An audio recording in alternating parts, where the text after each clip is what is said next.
or like they're not informed. I also think there's a repression of like black voting with how if you're a convicted felon, like you're not allowed to vote and everything. And when you look at swing states like Florida, that's a huge population of the like African Americans. Folks, welcome inside the Parisi Palace, high above 2919 East Broadway. Yeah. This is shoot. Hey, this is a special edition of the Jake Feinberg Show, coming to you live on Power Talk. Please go to our website, powertalk.live, download our free app, and stream all of our live local shows, including Solomon on Blast, the Jim Parisi Show, and yours truly, the Jake Feinberg Show. And we can't thank you enough for making us part of your day today, because we get to continue to go across the galaxy of intergalactic music. It's all music in many ways. It's either good or bad. And one of the cats that I'm about to talk to right now was a pioneer with the Moog synthesizer and has been stretching people's ears sonically for many, many decades. He also had a collaborative relationship with a man that I'm doing a film documentary on, Stan Getz. Dick Hyman, welcome to the Jake Feinberg Show. Thank you, Jake. Thanks very much. It's an honor to talk to you, man. Hey, can I ask you something? Would you consider yourself the first cat to use the Moog synthesizer? Well, no, not really. I was maybe the first guy who used it for pop and jazz, and to a degree jazz purposes, but I had been preceded by a couple of other people who introduced the instrument to the public. And was that Subotnick? Who were they?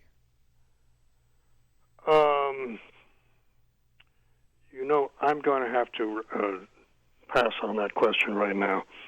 Okay. We can do a little research on that. Okay, so but in the sense that you took it into how did you take it into the pop realm? Well, I was assigned by the company I was with, which was Command Records, who was headed by Enoch Light, to take advantage of the new receptivity, new success of some earlier Moog records, and they wanted to make an album and do it the way I wanted to do it. So we did that, and they were all my compositions.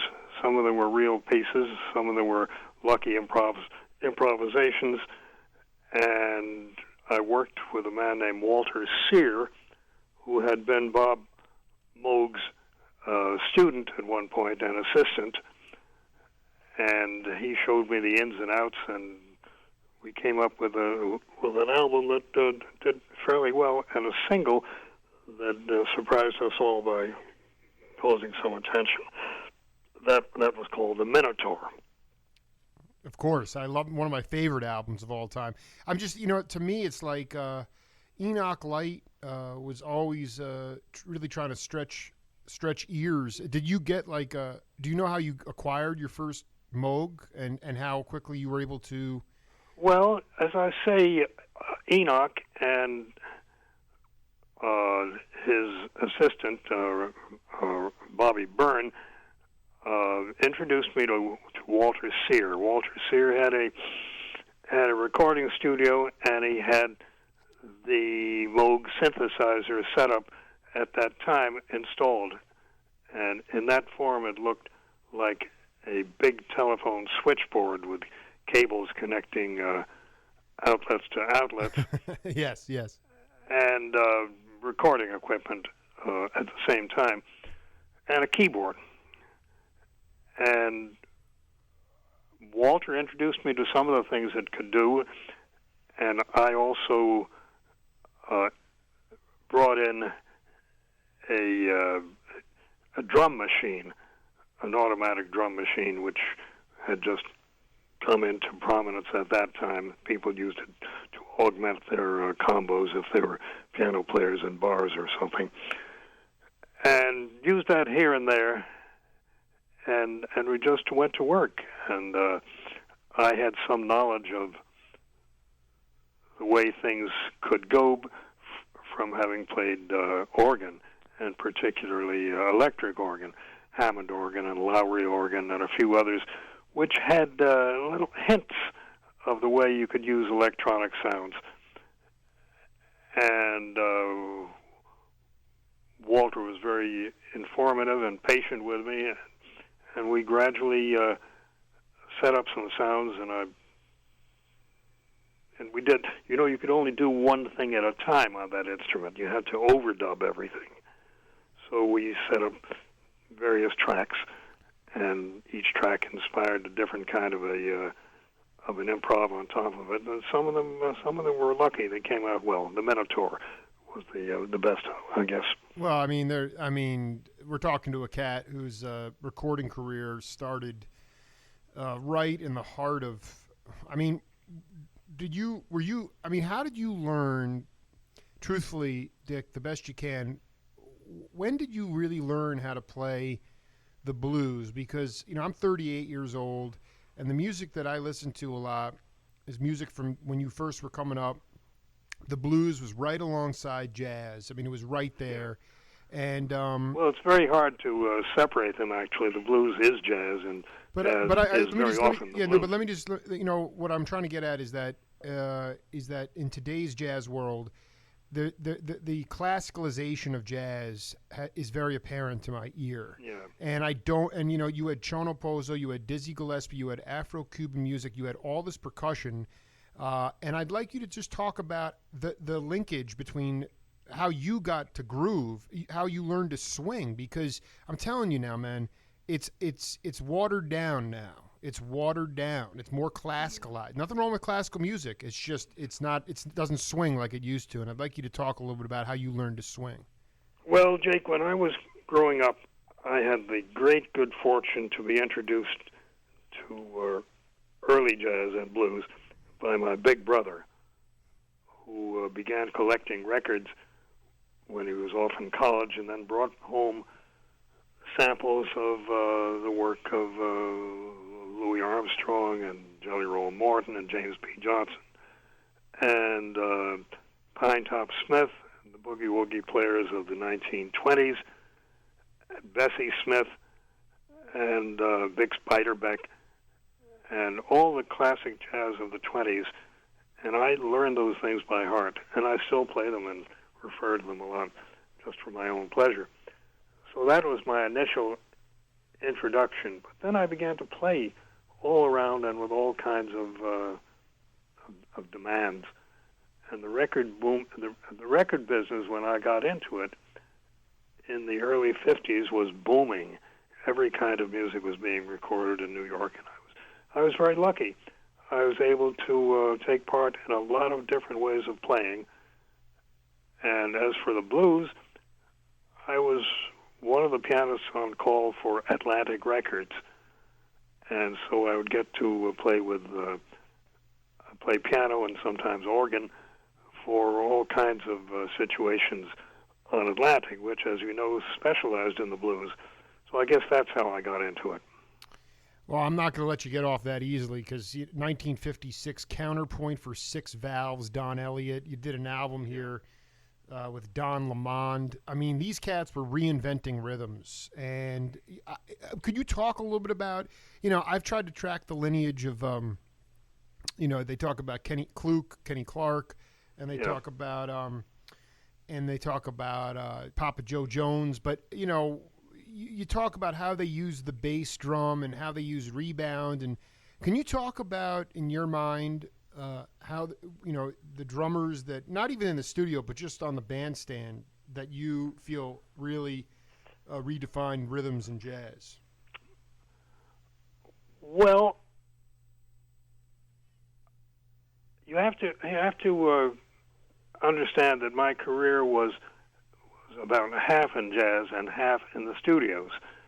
And sometimes we would play jazz in the studios, but often not. They had me playing soap opera organ and early morning pop music and accompanying various singers. And it was all a day's work. But the other half was jazz, and I got to play in the first jazz parties that were presented by Dick Gibson in Denver, And in other things of the 60s and 70s, where I met a lot of different people and began to play with them and occasionally played in clubs with them, but more often met them at the jazz parties and festivals that then were beginning to take hold, especially out in the West. And one thing or another, I began to pick up everything I could. And as for drummers, the initial two people that, well, more than that, I was lucky enough to play with Joe Jones when I was with Lester Young for a while at Birdland, and that was an experience. Whoa! You're just dropping some serious. Yeah. Well, let's go. Let's talk. What was it about? So you were playing with Lester Young, who, ironically enough, was Stan Getz came out of his school, the Lester Young School. Yeah. But can you talk about what Papa Joe did insofar as is it just the way he was able to keep time and still put his own individual accent on the music? Yeah. Well, if you ask me, the most characteristic thing about Joe Jones was his smile. and I'm only half joking. Somehow that smile brought out the steadiness and the cheerfulness and the absolute time of what he played. I was in Birdland with that group when it opened. Actually, I was in there primarily to take part in a great span of jazz presentation. They presented, when Birdland opened in December 1949, they presented a history of jazz. And the first part of the history was a band I was in, led by Max Kaminsky, with Sol Yagin and a few other Dixielanders. In fact, it was called Max Kaminsky and his Dixielanders. But then, having gotten the gig, the people in the place decided I should be in the rhythm section to work with Lester, and that was equally important. And that's kind of historic, I guess, because that was so long ago that the advertisement I have for that occasion says, "And that new young singer, Harry Belafonte." So there you are, December 15, 1949. You were there, man. This is, do not be coy about it. I mean, you were marinating in... Well, I was very young and very lucky to be in New York at that time, and just went from gig to gig. I played next in Bop City, a fairly important place at that time, with Red Norvo, and his combo included Tony Scott and Tommy Potter on bass. You're talking about the one in San Francisco? No, Bop City was in New York. Okay, so there was two Bops, because Bop City was a legendary same time period where like cats like Dick Burke and those cats, when they were in high school, would look inside the window and see all the Philly Joe and So anyway, where was Bop City located? Well, Bop City was on 49th Street and Broadway. Mm-hmm. It had been some other kind of a place before then, and it was after that.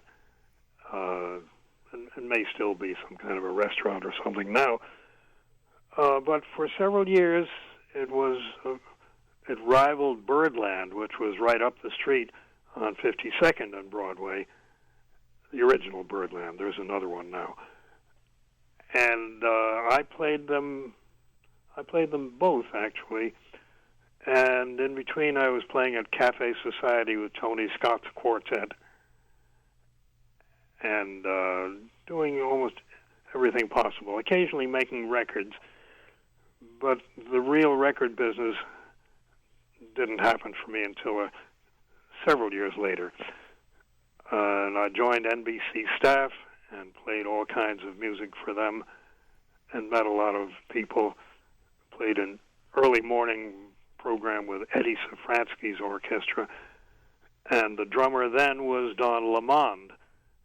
And of all the guys that I met in those earliest days, he probably had the most influence on me, and I played with him a lot. Why did he have the most influence on you? Well, because we had the opportunity to be together so much. Played with him for Safransky, and he played in my trio for the earliest records I made under my own name. And he was a man of perfectly steady time, and he listened well. He played the right thing for a piano player to be accompanied with.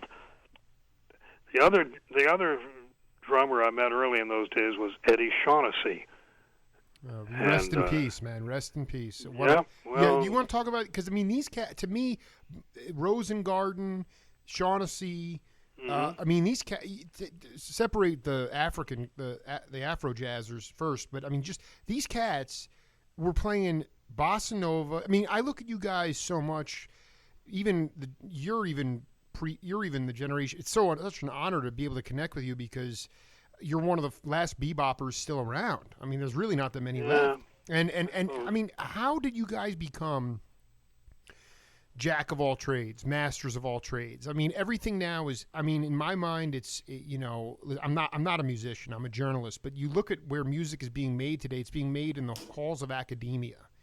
And as far as I'm concerned, you can't grow the vocabulary of music, let alone any genre of music, bluegrass, jazz, rock, whatever, in academia. How do you account for the fact that you guys were able to play jingles, soap operas, electric jazz, blues, bebop, bossa nova? I mean, how were you that elastic? Well, the idea, if you were going to be doing that kind of work, was to be as versatile as you possibly could be. And for a pianist, that meant doubling on organ, first Hammond organ, and then a couple of others that came my way, and playing any kind of stuff that was put in front of you. That it meant being a good reader, and it meant for a pianist being a good improviser too, because many of the things were jazz, and many of the things that weren't jazz were almost jazz, like accompanying singers. And in those days, I did some programs with. Well, then I should go back a little ways. I joined NBC staff, the NBC orchestra in New York, and stayed there 5 years. And as I said before, I was with Fransky's early morning band. But later in the morning, we would all go up and play a live show for Maury Amsterdam with Milton DeLugg's orchestra.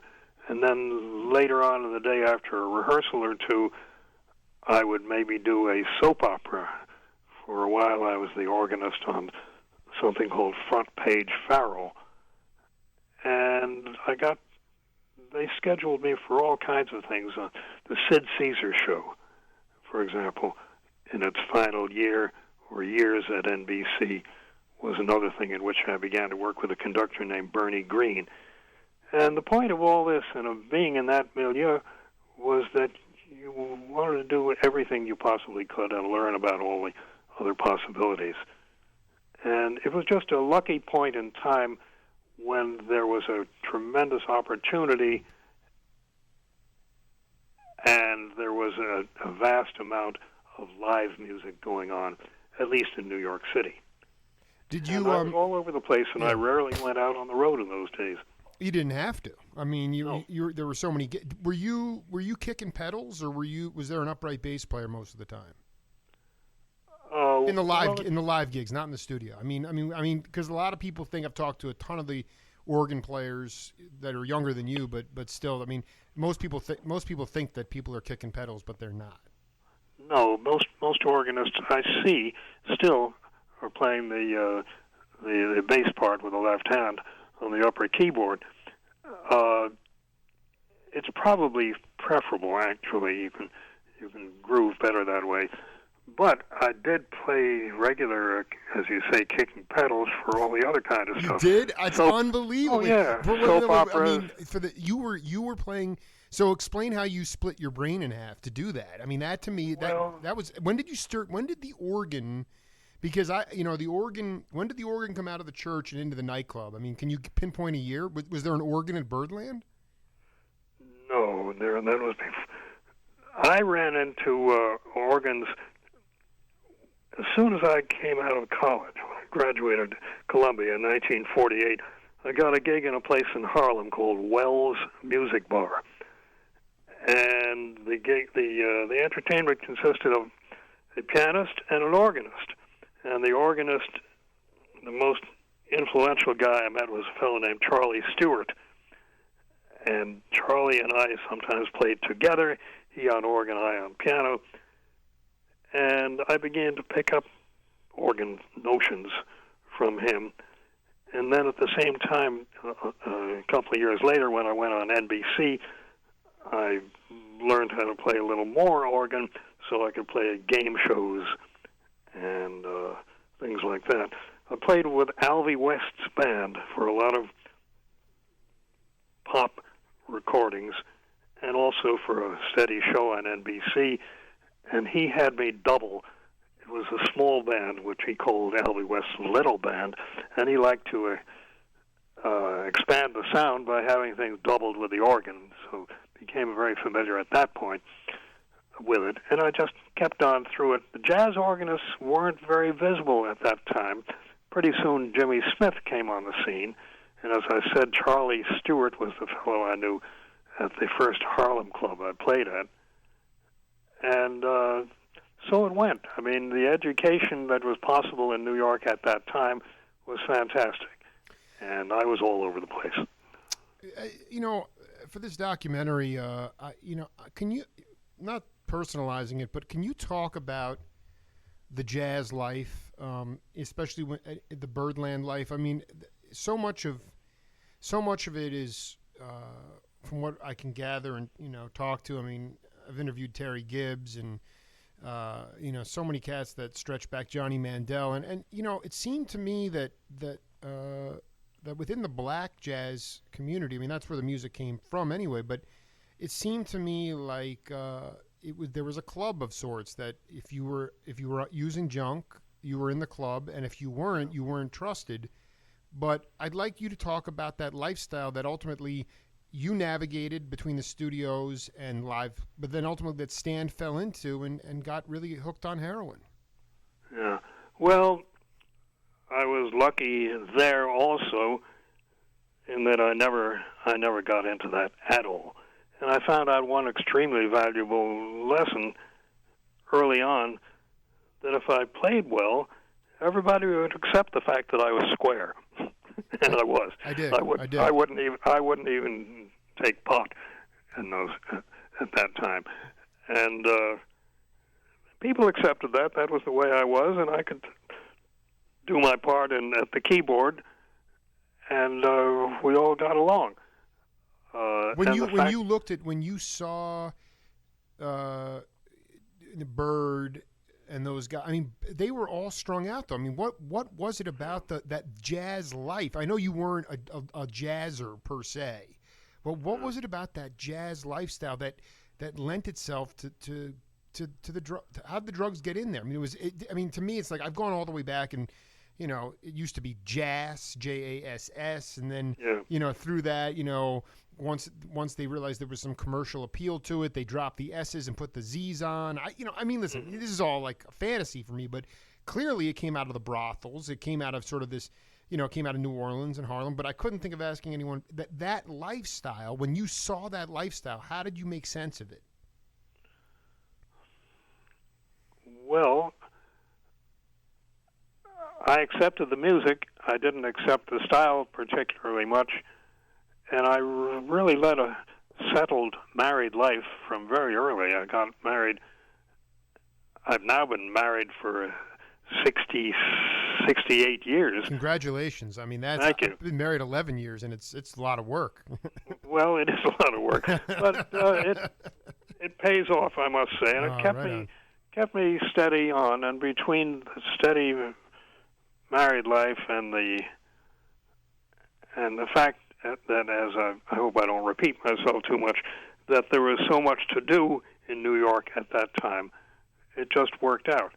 So, and along the way, I began to do other things besides play. I began to be put in charge of small groups at NBC, and for record sessions, and began to arrange for people, sometimes jazz people, often singers, and as I say, it was wide open, and I was very happy to be part of it. You're doing fine, by the way. Did you? So let's just break it down here. Did you see Stan with the Four Brothers? When was the first time you saw Stan Getz live? Well, I can tell you, on that first. Let me get something in front of me. Hold on. Sure. Talking to Dick Hyman here on the Jake Feinberg Show, live on Power Talk. A guy could be the equivalent of the Wrecking Crew on the East Coast. And okay, sorry to hold you up. No problem. I have in front of me, I just got it off the wall, the Birdland poster from the opening, which, as I mentioned before, was December 15, 1949. And I'll read it to you because it'll illustrate what you've been questioning. All-American Jazz Festival, it says, concert of America's own music from Dixieland to bop, from 8 p.m. to 4 a.m. nightly. And it starts off with Oran Hot Lips Page, and I played for him, too, there with, I can't remember what rhythm section, probably the Joe Jones and those guys. Max Kaminsky and his Dixielanders, and that was the reason I was there. Lester Young, the Prez of Swing. Stan Getz, winner of this year's Metronome All-Star poll. Charlie Parker and his quintet with Red Rodney, Tommy Potter, Al Haig, Roy Haynes, that great young vocalist, as I mentioned before, Harry Belafonte, the Lenny Tristano Sextet with Lee Konitz, Billy Bauer, Warren Marsh, Arnold Fishkin, Jeff Morton, and introducing Florence Wright, Bill Cook's singing find. So that was pretty damn all-star at the time. And that is the first time that I ever got to hear Stan Getz close up. And I remember being in a dressing room backstage with him, but I don't think I ever played with him at that point. No, I was going to say, because he collaborated with Huey Lewis, the pop singer, and in the 80s, and Huey was working on the Broadway musical Chicago, and he hit me to a guy named Seymour Red Press. I don't know if you know. Oh, Red Press is a remarkable musician. He's still contracting Broadway shows. Well, no, I was sitting in his apartment about 2 months ago doing a video interview with him for this documentary, and he said that Stan really, because he grew up with Stan was younger than him, but they were in a saxophone sextet with Alan Greenspan, the Treasury Secretary, actually, ironically enough, and then he said he was sounding a lot like Tex Beneke at that point, and then I suppose Red was the one that heard Lester Young, and he brought Stan to hear him. And then after a few years of separation, when he saw Stan again, he said that he really had adopted that cool style, that Lester Young school. Yeah. And what was your first impression of his sound? What, for someone like myself or younger cats who are going to see this film documentary, what made him such a gravitational luminary kind of player?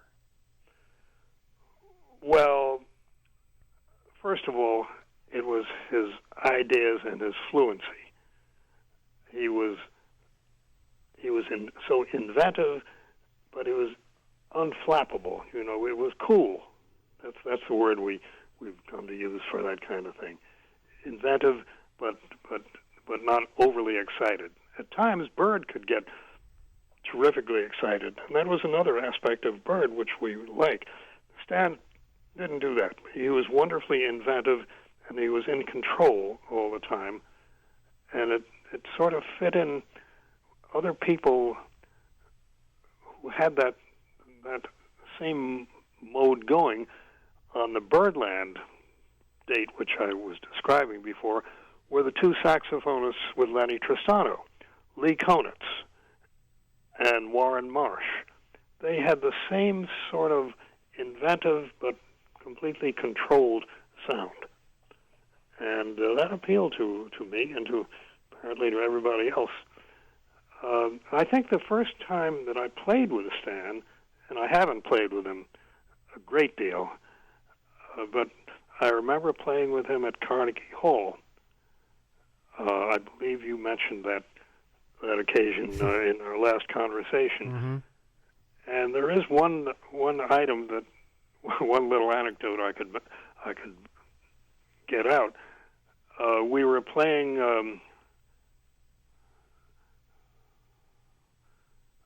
it was a rather somewhat unusual pop tune at the time. One was expected to know it, but there were a lot of people who were a little uncertain about the harmonies. What was this one? Oh, it was this one.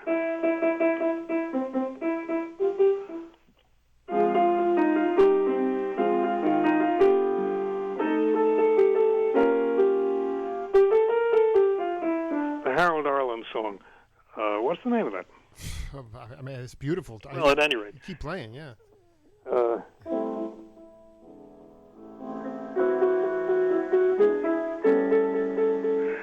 And in the middle of it, I played the chord which sometimes baffles some people in that song.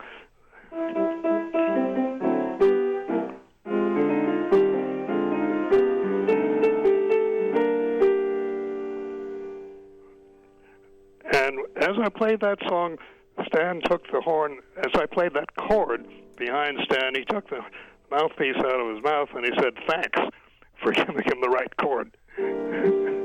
And I remembered that and appreciated it ever since. Well, because I was talking to the guy who fixed his horns, Emilio Lyons, and he said that I think Marianne McParland actually couldn't get that chord down. She couldn't find. Well, I don't really know that aspect of the story. I do not remember exactly what it was with Marion, or whether she didn't know that chord, or maybe that song, or some other reason. Who knows? Stan was notoriously hard to get along with. He was not, by all accounts, exactly a charming guy, but he sure was some player. Well, I mean, can you go a little bit farther than that? I mean, did you? Why was he not? Why was he so hard to get along with? In according to people. I don't know. I really can't comment on that because I didn't know him that well. I don't know, but he wasn't exactly your friendly, happy-go-lucky kind of a guy. He was very serious, and he was very fundamentally, I think, introverted. Did you? How do you look at him as far? I mean, what was amazing to me is he had his place in bebop. Do you believe he was a language innovator in bebop? Yeah, but he was carrying into bebop Lester Young. Lester Young was not really a bebop player, but he was perfectly comfortable playing with all those fellows, and they were with him. Stan carried Lester's style into the world of bebop and incorporated along into Lester's style a lot of the more contemporary things that the more current fellows at that time were doing, like Bird. How long did you play at Birdland for? Well, I played there several times, but this original gig, I think, was 3 weeks long. Then I came back in another time and played with Lester Young, as I remember, and I think I played another time with Flip Phillips and Bill Harris on another gig. So I was in and out of there every now and then. Can you talk about in your mind, like your career was well underway, but what do you believe that Stan was a beautiful looking guy? Did he have that same kind of charisma of a Marlon Brando, of a James Dean from that era? Oh, I don't know. I don't think I'd be the one to comment on that aspect. I guess I'm not that visual. I mean, a lot of people say that he was just an amazingly beautiful. Seymour Press said, I mean, he was a doll. Bob Duro, he was a doll. And then on top. Well, he was a good-looking guy, but I can't comment for other than that. Do you believe that he was respected by his? There was an album for musicians only with Sonny Stitt and Dizzy and Stan, and I just wanted you to talk about. Setting aside his personality as an introvert, was he respected by African American musicians? Oh yes, no question he was. Look, musicians, we accept all kinds of guys and women. And it doesn't matter if some of them are introverted or extroverted or even temperamental or whatever. It's how you play that counts. And that was the case then, and I believe it's still the case now. Do you, can you just, I would hope you could talk a little bit about the idea of, you had a chance to play with Miles Davis? Very, very infrequently. I think I played with him on one old all-together radio show for a local New York station way back. And I appeared on the same bill with him as I was playing with... I was on the same bill, but I wasn't in his band, in another concert somewhere in New Jersey, and we got to say hello. I had known him in a casual way from his appearances that he made at Birdland, although he was not a part of the opening date that I was describing before. He was later on. So we were casually say hello kind of relations. But I never did work with him or get to know him very much.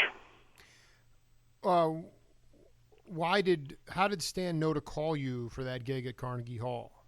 Well, he didn't call me. I think that probably was a George Wein affair, and I could be corrected on this, I began to do things for George Wein around the same time. As I said, this was these 10 years, these 20 years that we're talking about, were very busy and very, my word, productive and fruitful. But I was doing a lot of things for George Wein. For one thing, I led a band of Louis Armstrong recreations on a European tour and on some other concerts in the States. Who was in that band? Well, that band, we recorded that too. The first concert we did was in Carnegie Hall, and that was a band. It was called the New York Jazz Repertory Orchestra.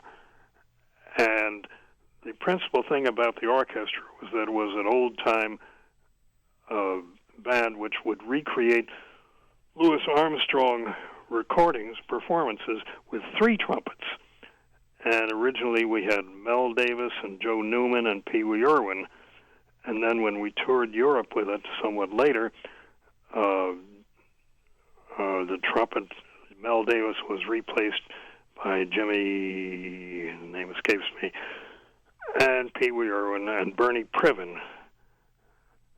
And, you had 5 trumpets on that, actually. At any rate, that was another interesting switch. We toured Europe, we toured Russia, played about 3 weeks in the Soviet Union with a band playing Louis Armstrong music. Talking to Dick Hyman here on the Jake Feinberg Show, just having a ball. What is your take on the significance of Desafinado, and more specifically, Girl from Ipanema. Why did that make such a splash? Oh, if I knew the answer to that, I would have had, and all of us would have had nothing but hit records ever since. No, I understand that, but I'm saying at the time you were living through it, so why was it? Yeah. Why did it resonate so much? I imagine it had some wonderful quality in itself, and also I think it appealed to people on the basis of some extra qualities which touched on a different kind of music altogether.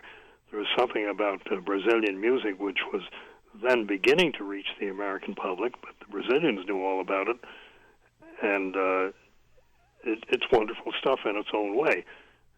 In fact, may I say just as an aside, Brazilian music and American jazz are really almost the same thing. Players of one can often play a reasonable amount of the other, and it's an interesting point that there are two parallel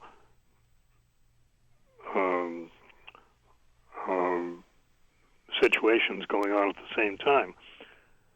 Well, anyhow, Stan tapped into the appeal of the Brazilian music at that time, and his things were melodic. The public could understand them. They weren't just a bunch of blowing choruses, which would be limited to musicians. They were nice tunes, and they were good to dance to, as we used to say. And he was very fortunate. Everything came together on those records. Yeah, no, it was, as Todd Barkin said, it was good baby-making music, too. Yeah, of course it was. And the interesting thing is that kind of music and that kind of repertoire is now standard Americana. I mean, we understand that you don't have to refer to it as jazz. It's appealing into all kinds of people, not only jazz specialists. What about his ability to the fact that it was his saxophone and Astrud's voice? How did he use his saxophone with her voice? Oh, yeah. Well, they were matched in a certain way. I'm not sure he had to adjust much, but he just found a wonderful counterpart. And if anything, he was more emotional in those duets, piano and saxophone duets, than she was. She had a very cool, unemotional sound, which was appealing in a wonderful, feminine way, and he was clearly the masculine player in that more emotional. He was clearly the more emotional of that pair. Did you? Because it seemed to like Ron Carter basically said that when that sound hit the New York music scene, every producer in not just in jazz but in pop music was looking to capture that sound. Where were you? Can you talk about where you were at in your career?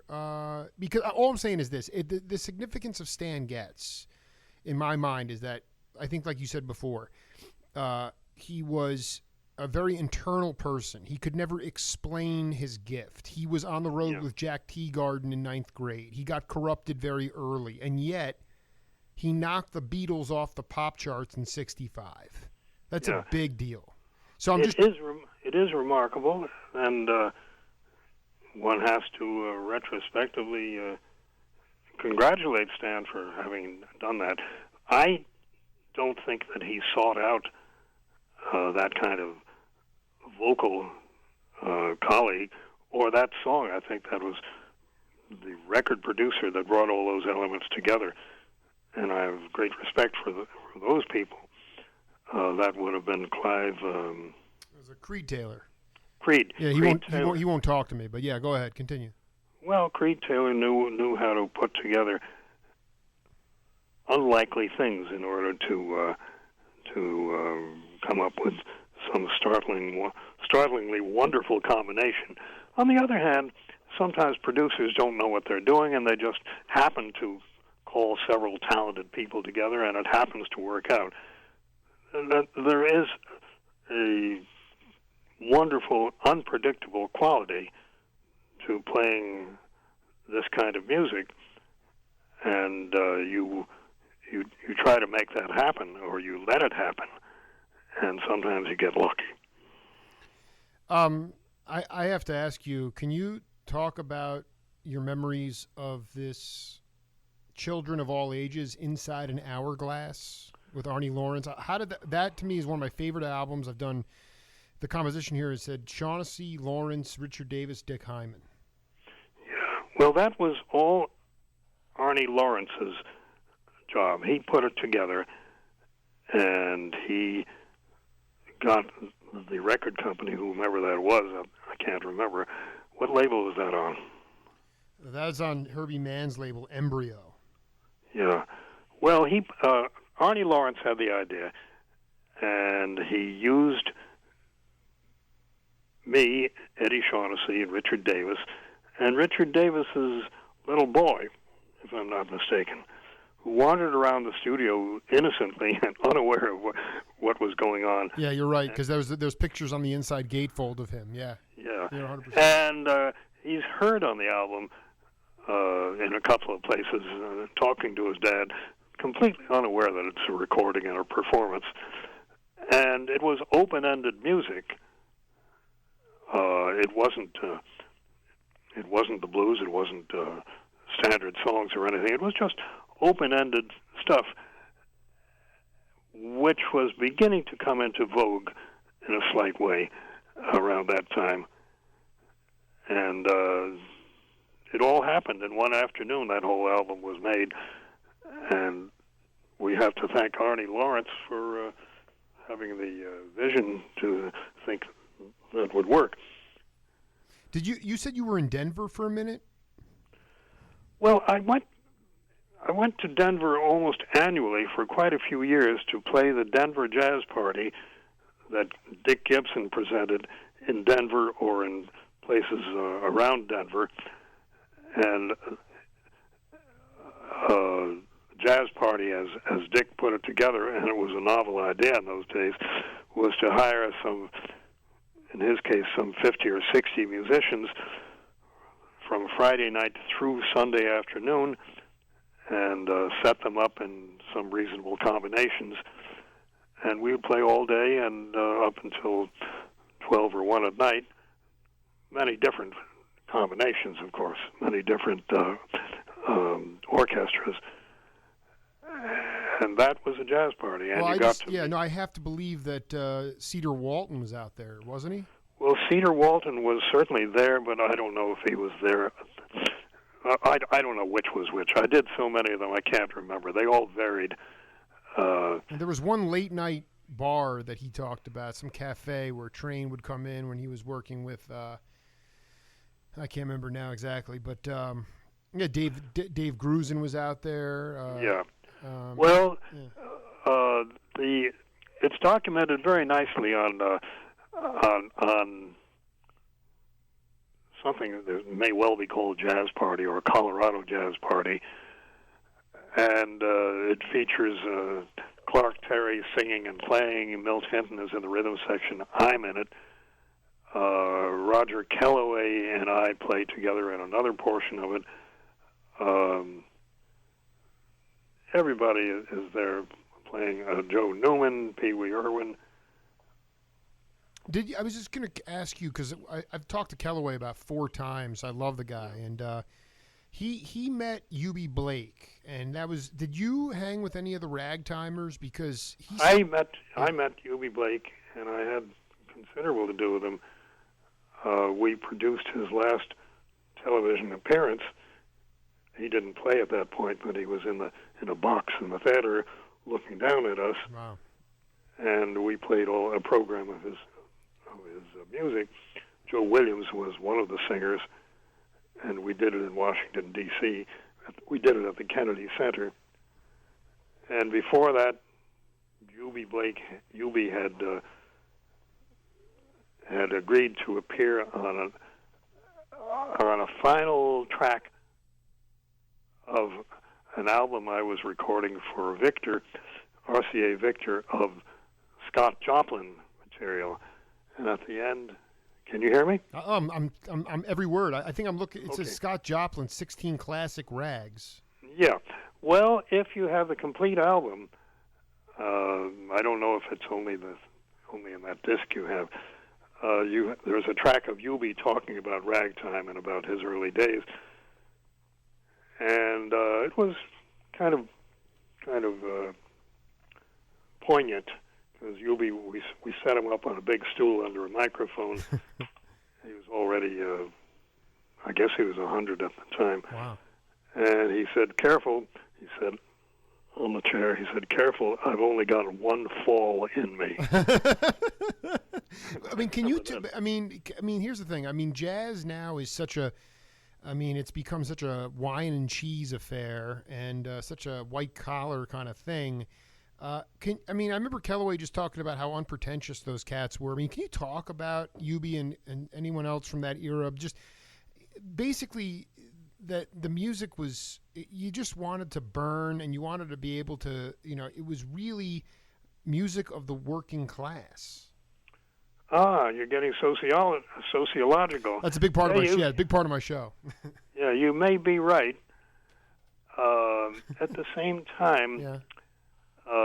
You have to consider that people made records and hoped to have well-selling records, and just like they do now.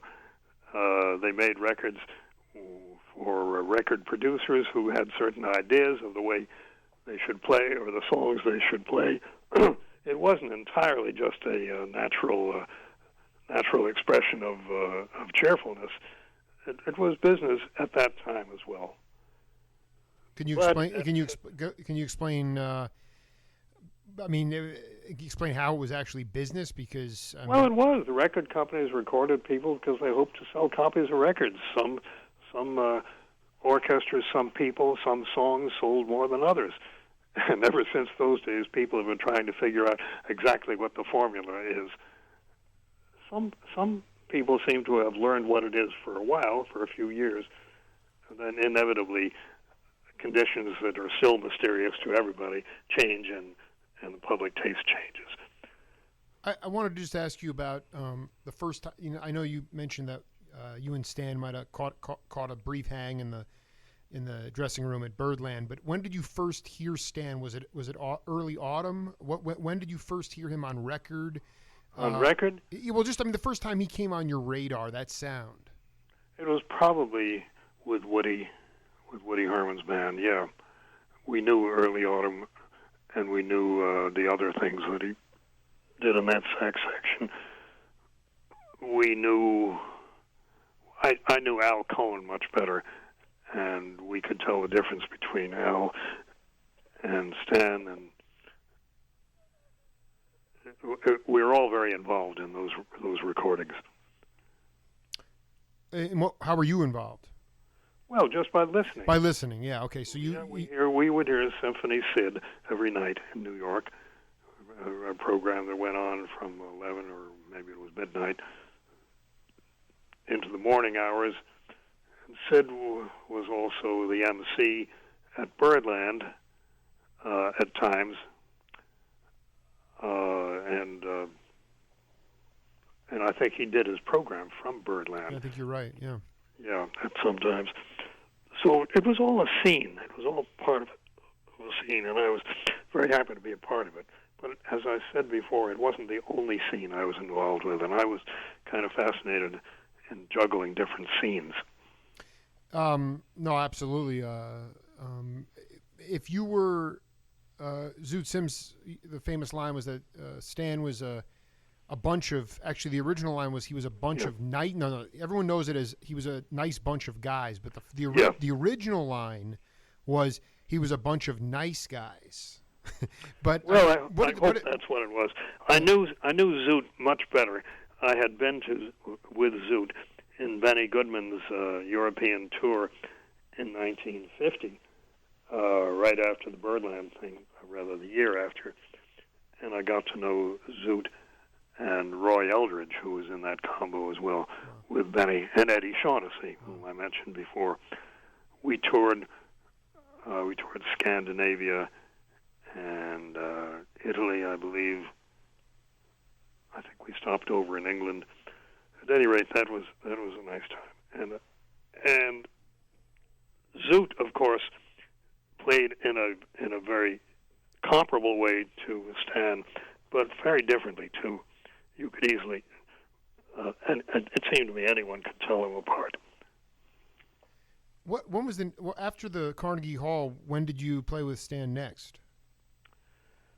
Well, I've been trying to think, and I cannot be absolutely sure. I do not know. You're not sure if you ever played with him again, or when you played. I'm not sure when, and I have to say I'm not sure if. We've traveled in certain incomparable circles. It's possible that he was on a jazz party that I played in the rhythm section for, but I don't truly remember.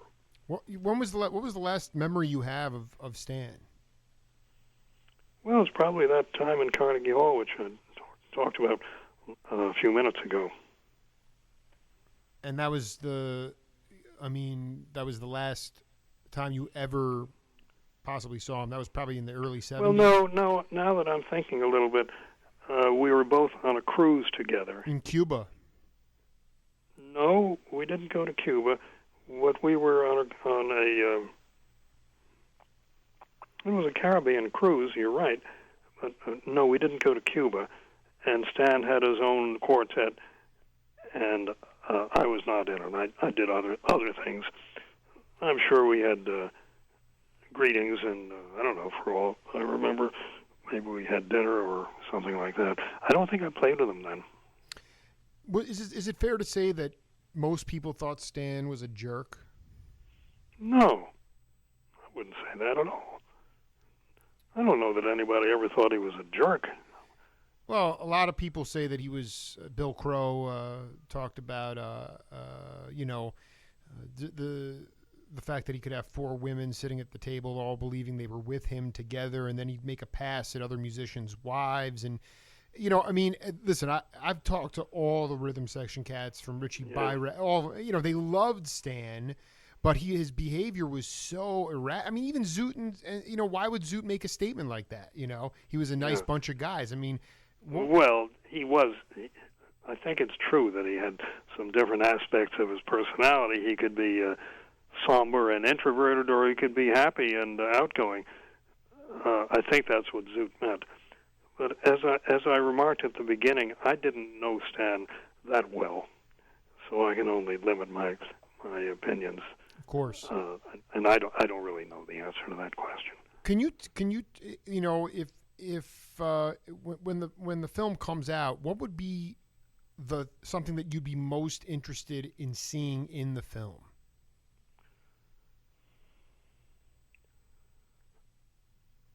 I would just like to see a couple of minutes of him playing on any standard with his stream of beautiful, perfectly connected ideas, set off with cool emotionalism and precise technique. I would go for that almost any of his performances. Was that something that he was unparalleled in doing? Was there anybody that even? I think so. I think Zoot, in a different manner, and Al Cohn, and they all came out of the same bag, so to speak. They all did it, but I think Stan did it the most persuasively. I think so. And incidentally, I once saw a video. Maybe you can corroborate this. Mm-hmm. Which Stan is playing a duet with who was it? Not Sonny Stitt. Was it Train? Yeah, I think it was Train. Yeah, it just came. Yeah, sure. And it's interesting because they both seem a bit nervous. I thought Stan was a bit nervous, and he wasn't so completely in control in the face of that challenge. Yeah, it's from 1960 in Germany, a tune called Hackensack with Oscar Peterson, Paul Chambers, and Jimmy Cobb. Yeah. Wow, Interesting. Jimmy Cobb played with him. That's incredible. Yeah, I was going to say that. I mean, discussing the two of them, they couldn't, to my mind, they couldn't be more different. Stan's way of playing and Train's way of playing were so different and totally different personalities, and I think they both had to deal with that, making an effort to have a duet out of their performance. It was interesting. I'd like to see it again. It was two different schools there. Absolutely, yeah. If you could, in your own opinion, if you were down at some university or academic place, and someone like Jake Feinberg said, "Hey, Dick, why is Stan Getz still relevant today in today's musical lexicon?" What would you say? Well, I'd say almost every tenor saxophonist since has absorbed his way of playing and wants to play more or less that way. He was that influential. You can't say that even Coleman Hawkins or Ben Webster had such an influence, but he did. Why do you think they did not have as much? Well, that's that's as mysterious as what makes a hit record. He had something that clicked with a lot of people. I mean, historically, that's what happened. I would say also that one of the great players in Stan's style was another fellow I worked with, strangely, at NBC, and that's Al Klink, and made a few records with him. I don't know if you ever heard recordings of Al's, but... is he still with us or no? No, he died. Yeah, no, I know that cat. I know that cat. He was a beautiful player, and he seemed to have taken over completely what Stan was trying to do. But that's going back. Al's been gone at least 10 years now. Who else is, Dick, who else is, from your generation, is still with us? You mean on tenor sax? No, I'm just saying. I'm looking to go back. I just want to talk. I want to do a whole other hour with you just on your career, but it's just like, I mean, from the bebop generation, it's like, Johnny Mandel, Terry Gibbs, Dick Hyman. I've done all that. Well, many of us showed up a couple of weeks ago for the memorial service. Derek Smith. Derek. Yeah.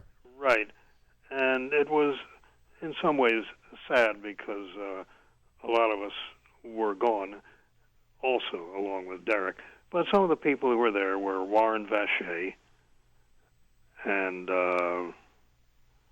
Bucky Pizzarelli. Absolutely. And a fellow who he often plays with now, Ed Laub, on guitar also. And Gene Bertoncini and Jay Lenhart. I think that was the whole cast, except that I accompanied Derek's granddaughter on a movement from a flute concerto. Her name is Samantha Collins, and that was a kind of a. But all those, everyone you mentioned, Laub, Bertoncini, obviously, Jay Leonard, Warren Vacher. These were guys that were from the swing bebop era? No, I think not. Only Bucky. Only Bucky. Of that group, Warren was a bit younger. I think only on that group, besides me, Jay Lenhart is getting on now. Perhaps we could include him, and Bucky. What about any of the guys from the brass ring, like Phil Krause or Bodner? Are those cats still around? No, they are not. I'm sorry to say, if you want to go down the line, people are dying. Well, no. I mean, listen. This is. I mean, truthfully, I've interviewed 500 cats. I didn't send you my website yet, but I mean, I've done everybody from Senator Eugene Wright to, I did the last interview ever with Brubeck. I want to make sure that I get to anybody that's, like Ron Crotty. I think is in assisted living, but I'm really interested in getting to as many of the cats as possible. Yeah, well, we're still going. Bill Holman. Well, Bill Holman's another cat, but I mean, you're Yeah. you're the East Coast. I mean, you got in many ways, Dick. You were the East Coast equivalent to cats like Chuck Berghofer and and Tommy Tedesco and the Pete Jollies. I mean, to me, you Yeah, guys. I mean, who's I know Shaughnessy's gone, but I mean, is there anybody from that? Well, I tell you, a fella came. I played a jazz at Lincoln Center about a month ago, and to my great surprise and pleasure, a fella dropped in after the concert to say hello, and it was Lee Konitz. Lee, And Lee, I spoke to Lee. It's so funny you brought that up because you were talking so eloquently about the band with Warren Marsh. Yeah. He was in at Birdland. Mm-hmm. He and Stan did not. He had a little envy for Stan, no doubt about it. I mean, they were. I suppose so. Yeah. And I didn't mean to say that they were ever close, or even that they played the same kind of saxophone. You did not. Obviously. No. You just said that they had the same kind of flowing ideas. They had the same. It seemed to me they had the same kind of melodic flow, swing, and control in their playing, and inventiveness in their playing. Although, of course, Konitz was specifically influenced by Lenny Tristano and the whole way of that school. But nevertheless, I make a relationship. Well, we've been cooking for over an hour here, Dick. It was. It's been. I'd love if you could figure out the name of that tune you were playing before. We'll have to figure it out down the road.